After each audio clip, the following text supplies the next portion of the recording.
загалом буде залучено 1800 поліцейських для охорони громадського порядку, для забезпечення порядку на дільницях.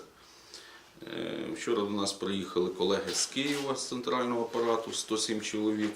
Заступили вони всі також на дільничі виборчі комісії. На ОВК буде 10 працівників поліції. Крім цього, на кожному ОВК буде підрозділ Національної гвардії вже в неділю, в день голосування. На кожному ОВК буде спецпідрозділ поліції. І кількість не розголошую.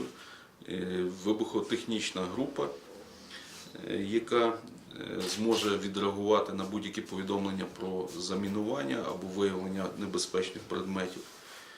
Слідчо-оперативні групи, групи реагування патрульної поліції, криміналісти і також куратори від центрального апарату Головного управління Національної поліції в області. Тобто ми надіємося, що цих сил і засобів буде достатньо для того, щоб відреагувати по кожному округу на ті небезпеки, які будуть виникати, на ті повідомлення від громадян. Я звертаюся до всіх мешканців Тернополя, до всіх учасників перегонів, спостерігачів, представників органів державної влади, місцевого самоврядування, щоб ми якомога спокійніше провели цей останній етап, завтрашній день тиші і післязавтрашній день голосування.